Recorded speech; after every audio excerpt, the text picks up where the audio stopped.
Karena itu Bapak Ibu sekalian, motivasi utama seseorang menjadi guru itu harus cinta murid, harus cinta ilmu. Kalau itu tidak kita miliki, berapapun gaji kita gak akan pernah bahagia kita menjadi seorang guru. Percayalah, kalau melihat murid sudah senep dulu, berapapun gajinya, itu gak akan pernah kita tuh bahagia dengan pekerjaan kita. Walaupun tunjangan dinaikkan sampai berkali-kali lipat, bighairi hisab itu, tetap saja gak happy kalau kita gak mencintai murid dan tidak mencintai ilmu. Kalau tidak mencintai ilmu, itu tidak ada personifikasi ilmu dalam diri kita. Gak ada personifikasi ilmu dalam diri kita.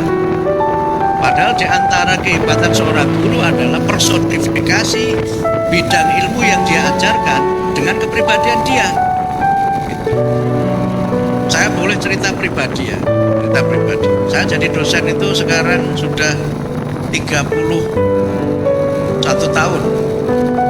Saya pertama kali jadi dosen tahun 93, sekarang 2004. Selama 31 tahun saya mengajar, saya tuh marah di kelas itu hanya satu kali saja. Itu pun saya menyesali kemarahan saya itu. Saya waktu itu masih ngajar di Semarang, saya harus datang dari Jakarta. Untuk ngajar itu saya harus bangun sebelum subuh, karena saya harus ikut pesawat penerbangan yang pertama.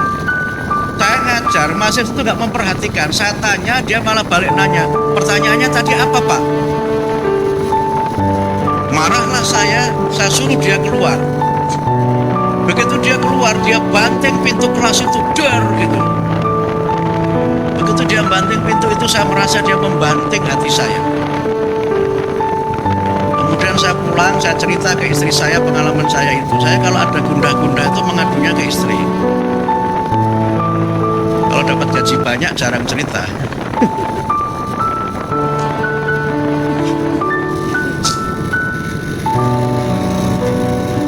Istri saya membenarkan yang saya lakukan. Bapak benar, Bapak nggak salah. Wajar kalau Bapak memarahin murid itu wajar. Tapi saya menyesal. Saya menyesal. Sehingga setelah itu kemudian murid itu 2 pertemuan nggak datang. Pertemuan ketiga dia datang. Dan ternyata anak itu anak pinter. Ketika mengerjakan soal itu bagus. Sehingga dia tidak memperhatikan saya itu. Mungkin karena mengajar saya tidak ada yang menarik lagi.